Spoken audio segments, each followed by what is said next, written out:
ನಮಸ್ಕಾರ, ಆದಾಬ್, ಜೈ ಭೀಮ್. ನಾನು ನಿಮ್ಮ ಭಾಗ್ಯನಾರಾಯಣ ಬೊಗ್ಗವರಪು. ನೀವು ನೋಡ್ತಾ ಇದ್ದೀರಿ ಸುದ್ದಿ ಸರ್ಕಲ್. ಮೊನ್ನೆ ಮುಖ್ಯಮಂತ್ರಿಗಳು ಒಂದು ಮಾತು ಹೇಳಿದ್ರು. ಲಂಚ ತೆಗೆದುಕೊಳ್ಳುವ ಹಾಗೂ ಇಲ್ಲ, ಕೊಡುವ ಹಾಗಿಲ್ಲ. ಲಂಚ ಮುಕ್ತ ರಾಜ್ಯ ಆಗ್ಬಿಡ್ತೀವಿ ನಾವು.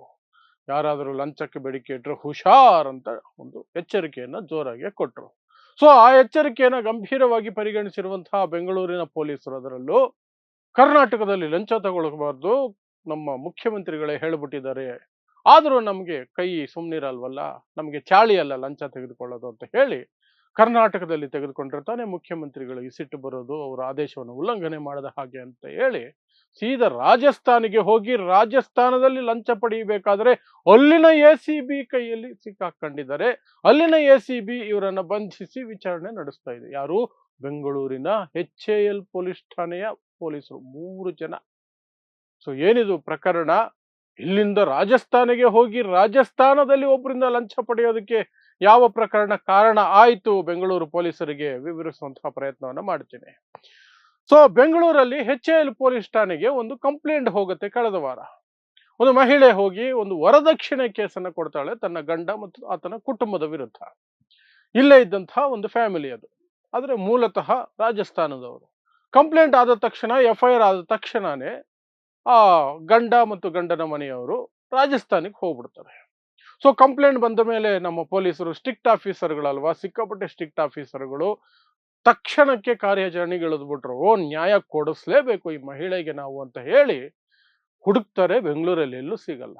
ಬೆಂಗಳೂರಲ್ಲಿ ಸಿಗಲ್ಲ, ಬಟ್ ಮೊಬೈಲ್ ಟವರು ಅದು ಇದು ಟೆಕ್ನಾಲಜಿ ಏನೇನೋ ಬಳಸಿ, ಮೂಲಗಳನ್ನ ಬಳಸಿ ಟಿಪ್ ಆಫ್ ಪಡೆದು ರಾಜಸ್ಥಾನದಲ್ಲಿದ್ದಾನೆ ಆರೋಪಿ, FIR ಅಲ್ಲಿ ಹೆಸರಿಸಲಾಗಿರುವಂತಹ ಆರೋಪಿ ರಾಜಸ್ಥಾನದಲ್ಲಿದ್ದಾನೆ ಅಂತ ಹೇಳಿ 3 ಜನ HAL ಪೊಲೀಸರು, ಯಾರ್ಯಾರು? PSI ಅನಿತಾ, ಹೆಡ್ ಕಾನ್ಸ್ಟೇಬಲ್ ಉಳುವಪ್ಪ ಮತ್ತೆ ಕಾನ್ಸ್ಟೇಬಲ್ ಯತೀಶ್, 3 ಜನ ಕರ್ತವ್ಯ ನಿಷ್ಠೆಯಿಂದ ಜೈಪುರಕ್ಕೆ ಹೋಗ್ಬಿಡ್ತಾರೆ. ರಾಜಸ್ಥಾನದ ಜೈಪುರ. ಆರೋಪಿಯನ್ನ ಅಲ್ಲೋಗಿ ಬಂಧಿಸ್ಬೇಕು ನಾವು. ಏನ್ ಅನ್ಕೊಂಡಿದ್ದೀರಿ ಕರ್ನಾಟಕ ಪೊಲೀಸರು, HAL ಪೊಲೀಸ್ ಠಾಣೆ ಪೊಲೀಸರು ಅಂದ್ರೆ? ಕಂಪ್ಲೇಂಟ್ ಬಂದ್ರೆ ಬಿಡ್ತೀವ ನಾವು ಅಂತ ಹೇಳಿ ಸೀದಾ ಅಲ್ಲಿಗೆ ಹೋದ್ರು. ಹೋದ ನಂತರ ಅಲ್ಲಿ ತಮ್ಮ ಚಾಲಾಕಿತನವನ್ನ ತೋರಿಸಿದ್ರು. ಆ ಕುಟುಂಬವನ್ನ ಕಾಂಟ್ಯಾಕ್ಟ್ ಮಾಡಿದ್ರು, ಆ ವ್ಯಕ್ತಿಯನ್ನು ಲೊಕೇಟ್ ಮಾಡಿದ್ರು, ಆ ವ್ಯಕ್ತಿಯನ್ನು ಕೂರಿಸ್ಕೊಂಡು ನಿನ್ನ ಮೇಲೆ ಈ ರೀತಿ ನಿನ್ನ ಹೆಂಡತಿ ಕಂಪ್ಲೇಂಟ್ ಕೊಟ್ಟಿದ್ದಾಳಪ್ಪ, ನಿನ್ನ ಹೆಂಡತಿಯ ಕಂಪ್ಲೇಂಟ್ ಆಧಾರದ ಮೇಲೆ ನಿನ್ನನ್ನು ಬಂಧಿಸೋದಕ್ಕೆ ಬಂದಿದ್ದೀವಿ, ಆದರೆ ಅಂತ ಆ ಕಡೆ ಈ ಕಡೆ ನೋಡಿ ತಮ್ಮ ಹಳೆ ಚಾಳಿಯನ್ನ ಎತ್ತಿದ್ರು. ಏನಂತ? 2 ಲಕ್ಷ ರೂಪಾಯಿ ಕೊಡು, ಈ ಕೇಸಲ್ಲಿ ನಿನ್ನನ್ನು ಬಚಾವ್ ಮಾಡ್ತೀವಿ ಅಂತ. ಅವ್ನು ನನ್ನ ಹತ್ರ 2 ಲಕ್ಷ ಇಲ್ಲ, ಹಾಗೂ ಹೀಗೂ ಏನೇನೋ ಆಗಿ, ಸರಿ ಈಗ ಸದ್ಯಕ್ಕೆ 40,000 ಕೊಟ್ಟಿರು, ಆ ನಂತರ ಮಿಕ್ಕಿದ್ದು ಕಥೆಗಳೆಲ್ಲ ನೋಡೋಣ. ಸದ್ಯಕ್ಕೆ 40,000 ಕೊಟ್ಟರೆ ನಿನಗೆ ಬಂಧನದಿಂದ ಒಂದಷ್ಟು ರಿಯಾಯಿತಿ ಸಿಗುತ್ತೆ, ಕೇಸಲ್ಲೂ ನಿನ್ನ ಪರವಾಗಿ ಆಗೋ ರೀತಿಯಲ್ಲಿ ನಾವು ನೋಡ್ಕೊಳ್ತೀವಿ, 40,000 ಇಟ್ಬಿಡು, ನಾವು ಬೆಂಗಳೂರಿಗೆ ಹೊರಟು ಬಿಡ್ತೀವಿ ಅಂತ ಹೇಳಿದ್ರು. ಆ ವ್ಯಕ್ತಿ ತಲೆ ಕೆಡಿಸ್ಕೊಂಡು ಸೀದಾ ಆಂಟಿ ಕರಪ್ಷನ್ ಬ್ಯೂರೋ ACB, ರಾಜಸ್ಥಾನದ ACBಗೆ ಕಾಂಟ್ಯಾಕ್ಟ್ ಮಾಡಿದ್ದಾನೆ. ರಾಜಸ್ಥಾನದ ACB ಬಳಿ ಹೋಗ್ಬಿಟ್ಟು, ಹೀಗೆ ನಾನು ಬೆಂಗಳೂರಲ್ಲಿ ನನ್ನ ಮೇಲೆ ಕೇಸ್ ಆಗಿತ್ತು, ನಾನು ಇಲ್ಲಿ ಬಂದಿದ್ದೀನಿ, ನನ್ನನ್ನು ಹುಡುಕೊಂಡು ಬೆಂಗಳೂರಿನ ಪೊಲೀಸರು ಬಂದಿದ್ದಾರೆ, ಬಂದವರೇ ನನ್ನ ಹತ್ರ 2 ಲಕ್ಷ ರೂಪಾಯಿಗಳಿಗೆ ಬೇಡಿಕೆ ಇಟ್ಟಿದ್ದಾರೆ, 40,000ಕ್ಕೆ ಈಗ ಸದ್ಯಕ್ಕೆ ಒಪ್ಕೊಂಡಿದ್ದಾರೆ, ಏನ್ ಮಾಡೋದು ಅಂತ ಹೇಳಿದಾಗ ರಾಜಸ್ಥಾನದ ACB, ಸರಿ ಒಳ್ಳೆ ಕೆಲಸ ಮಾಡಿದ್ರಿ, ಒಳ್ಳೆ ಜಾಗಕ್ಕೆ ಬಂದಿದ್ದೀರಿ ಅಂತ ಹೇಳಿ ಅವರೊಂದು ಟ್ರ್ಯಾಪ್ ಅನ್ನ ಸೆಟ್ ಮಾಡ್ತಾರೆ. ನೋಟುಗಳಿಗೆ ಬಣ್ಣ ಬಳಿಯೋದು ಏನೇನೋ ಅದು ಕ್ರಿಯೆಗಳಿದ್ದಾವೆ, ಅದೆಲ್ಲವನ್ನು ಸೆಟ್ ಮಾಡಿ ಒಂದು ಒಳ್ಳೆ ಗಂಗೌರ್ ಹೋಟೆಲ್ ಅನ್ನುವಂಥದ್ದು ಅಂತ ಆ ಹೋಟೆಲ್ಗೆ ಬರಕ್ಕೆ ಹೇಳ್ಬಿಟ್ಟು ಅಲ್ಲಿ ಅವ್ರನ್ನ ಕೂರಿಸ್ಕೊಂಡು ದುಡ್ಡು ಕೊಡ್ತಾ ಇರಪ್ಪ, ನಾವು ಬಂದು ಕ್ಯಾಚ್ ಹಾಕೊಳ್ತೀವಿ ಬೆಂಗಳೂರು ಪೊಲೀಸರನ್ನ ಅಂತ ಹೇಳಿ ರಾಜಸ್ಥಾನದವರು ACB ಅವರು ಹೇಳಿದ್ದಾರೆ. ಇವನು ಅದೇ ತರ ಒಪ್ಕೊಂಡು ಅವರನ್ನ ಗಂಗೌರ್ ಹೋಟೆಲ್ನಲ್ಲಿ 40,000 ರೂಪಾಯಿ ಕೊಡೋದಕ್ಕೆ ಅಂತ ಹೋಗಿ ಭೇಟಿ ಮಾಡಿದ್ದಾನೆ. ಆತ ಬಂದ ಖುಷಿಯಲ್ಲಿ, ಕಾಸು ನೋಡಿದ ಖುಷಿಯಲ್ಲಿ ಇವರು ಕೈ ಚಾಚಿದ್ದಾರೆ, ಕೈಯಿಂದ ತಗೊಂಡ ತಕ್ಷಣನೇ ರಾಜಸ್ಥಾನದ ACB ಸ್ಟಾಫ್ ಪೊಲೀಸರು ಆ ಕಡೆ ಈ ಕಡೆಯಿಂದ ಬಂದ್ಬಿಟ್ಟು ರೆಡ್ ಹ್ಯಾಂಡ್ ಆಗಿ ಕ್ಯಾಚ್ ಮಾಡ್ಕೊಂಡ್ರು, ರೆಡ್ ಹ್ಯಾಂಡ್ ಆಗಿ ಹಿಡಿದರು, ಅರೆಸ್ಟ್ ಮಾಡಿದ್ದಾರೆ, ವಿಚಾರಣೆ ನಡೀತಾ ಇದೆ. ಆ 3 ಜನ ಮಾಡಿದಂತಹ ಹಲ್ಕಟ್ಟು ಕೆಲಸಕ್ಕೆ ಈಗ ಇಡೀ ಕರ್ನಾಟಕದ ಪೊಲೀಸರು ಮಾನ ಮರ್ಯಾದೆ, ಕರ್ನಾಟಕದಲ್ಲಿ ಅಲ್ಲ ರಾಜಸ್ಥಾನದಲ್ಲಿ ಹೋಗಿದೆ, ರಾಷ್ಟ್ರ ಮಟ್ಟದಲ್ಲಿ ಸುದ್ದಿಯಾಗಿ ರಾಷ್ಟ್ರ ಮಟ್ಟದಲ್ಲಿ ಹೋಗಿದೆ. ಈ ರೀತಿ ಬೆಂಗಳೂರು ಪೊಲೀಸರು ರಾಜಸ್ಥಾನದವರೆಗೆ ಹೋಗಿದ್ದಾರೆ ಲಂಚ ಪಡೆಯೋದಕ್ಕೆ ಅಂತ. ರಾಜಸ್ಥಾನದವರೆಗೆ ಲಂಚ ಪಡೆಯೋಕೆ ಅಂತಾನೆ ಹೋಗಿದ್ದಾರೆ ಅಂತ ಸುದ್ದಿಗಳಾಗ್ತಾ ಇದ್ದಾವೆ ಎಲ್ಲ ಕಡೆ. ಸೊ ಇದನ್ನ ನೋಡಿ ನಮ್ಮ ಮುಖ್ಯಮಂತ್ರಿಗಳು ಏನ್ ಅನ್ಕೋಬೇಕೀಗ? ಖುಷಿ ಪಡ್ಬೇಕಾ ಅಥವಾ ಸಿಟ್ಟು ಮಾಡ್ಕೋಬೇಕಾ? ಖುಷಿ ಪಡೋದು ಏನಕ್ಕೆ? ನಾನು ಹೇಳಿದ್ದೀನಿ ಕರ್ನಾಟಕದಲ್ಲಿ ಇನ್ಮೇಲೆ ಲಂಚ ಇಲ್ಲ, ಲಂಚ ತಗೊಳಂಗಿಲ್ಲ, ಲಂಚ ಮುಕ್ತ ರಾಜ್ಯ ಮಾಡಕ್ ಹೊರಟಿದೀವಿ ನಾವು ಅಂತ ಹೇಳಿದಕ್ಕೆ ಮರ್ಯಾದೆ ಕೊಟ್ಟು ಕರ್ನಾಟಕದಲ್ಲಿ ಲಂಚ ತಗೊಂಡಿಲ್ಲ ಅವರು ಅಂತ ಖುಷಿ ಪಡ್ಬೇಕಾ?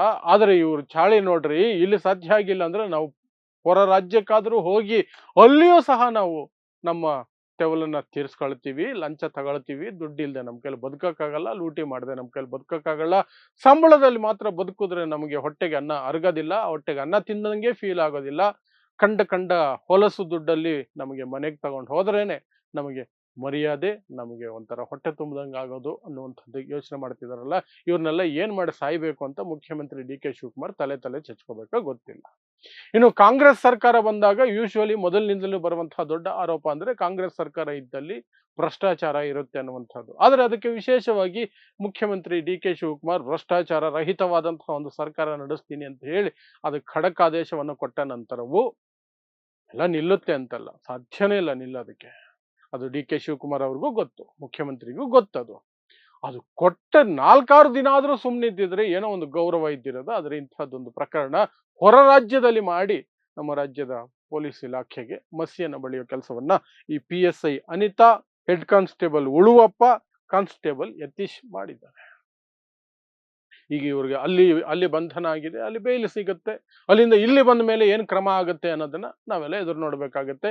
ಗೃಹ ಮಂತ್ರಿ ಪ್ರಿಯಾಂಕ್ ಖರ್ಗೆ ಅವರು ಯಾವ ರೀತಿ ಈ ಪ್ರಕರಣವನ್ನ ನೋಡ್ತಾರೆ, ಇಲ್ಲಿಯೂ ಸಹ ಅವ್ರ ಮೇಲೆ ಕೇಸ್ ಆಗಿ ಇಲ್ಲಿಯೂ ಸಹ ಬಂಧನವನ್ನ ಮಾಡಕ್ ನೋಡ್ತಾರ, ಅಥವಾ ಕೇವಲ ಸಸ್ಪೆನ್ಷನ್ ಅಂತ ಮಾಡ್ಬಿಟ್ಟು ಒಂದು 6 ತಿಂಗಳು ಮನೆಯಲ್ಲಿ ಕೂರಿಸ್ಬಿಟ್ಟು ಅರ್ಧ ಸಂಬಳ ಕೊಟ್ಟು 6 ತಿಂಗಳಾದ್ಮೇಲೆ ಯಥಾ ಪ್ರಕಾರ ಮತ್ತೆ ರೀಪೋಸ್ಟಿಂಗು ಅಥವಾ ಬ್ಯಾಕ್ ಟು ಜಾಬ್ ಅಂತ ಕಳಿಸ್ಬಿಟ್ಟು ಅವ್ರ ಕೆಲಸ ಅವ್ರು ಮುಂದುವರಿಸ್ತಾರ ಗೊತ್ತಿಲ್ಲ. We have to wait and watch. ಈ ಹೊಸ ಸರ್ಕಾರ ಅದೇ ಹಳೆಯ ಏನ್ ಸ್ಟ್ರಾಟಜಿ ಏನಿದೆ, ಸಸ್ಪೆಂಡ್ ಮಾಡೋದು, 4 ದಿನ ಆದ್ಮೇಲೆ ಯಾರಿಗೂ ಎಲ್ಲ ಮರೆತ ಮೇಲೆ ಸೈಲೆಂಟ್ ಆಗಿ ತಗೊಂಡು ಅವ್ರವ್ರನ್ನ ಎಲ್ಲೆಲ್ಲಿ ಕೂರಿಸ್ಬೇಕು ಅಲ್ಲಿ ಕೂರ್ಸೋದು ಮಾಡುತ್ತಾ, ಅಥವಾ ಈ ಪ್ರಕರಣದಲ್ಲಿ ಈ 3 ಜನಕ್ಕೂ ಸಹ ಸರಿಯಾದಂತಹ ಶಿಕ್ಷೆ ಕೊಡುವ ಮೂಲಕ, ಸರಿಯಾದಂತಹ ಕ್ರಮ ಕೈಗೊಳ್ಳುವ ಮೂಲಕ ಬೇರೆ ಎಲ್ಲರಿಗೂ ಸಹ, ಬರೀ ಪೊಲೀಸ್ ಇಲಾಖೆ ಅಲ್ಲ ಪ್ರತಿ ಇಲಾಖೆಗೂ ಒಂದು ಸ್ಪಷ್ಟ ಸಂದೇಶವನ್ನು ಕೊಡ್ತಾರ, ಭ್ರಷ್ಟಾಚಾರಕ್ಕೆ ಇಲ್ಲಿ ಜಾಗ ಇಲ್ಲ. ವೇಟ್ ಅಂಡ್ ವಾಚ್ ಅಷ್ಟೇ. ಸೊ ಇದಿಷ್ಟು HAL ಕಾನ್ಸ್ಟೇಬಲ್ಸು ಮತ್ತು ಪೊಲೀಸ್ ಇನ್ಸ್ಪೆಕ್ಟರ್ ಹೋಗಿ ರಾಜಸ್ಥಾನದಲ್ಲಿ ಲಂಚ ಪಡೆಯುವಾಗ ಅಲ್ಲಿನ ACBಗೆ ಸಿಕ್ಕಿಬಿದ್ದು ಕರ್ನಾಟಕದ ಮಾನ ಮರ್ಯಾದೆಯನ್ನ ಹರಾಜಾಕಿರುವಂತಹ ಪ್ರಕರಣದ ವಿವರಗಳು ಮತ್ತು ವಿಶ್ಲೇಷಣೆ. ಸೊ ಇಂತಹದ್ದೇ ವಿಶೇಷ ಸುದ್ದಿಗಳಿಗಾಗಿ ನೋಡ್ತಾ ಇರಿ ಸುದ್ದಿ ಸರ್ಕಲ್. ನಾನು ನಿಮ್ಮ ಭಾಗ್ಯನಾರಾಯಣ ಬೊಗವರಪು.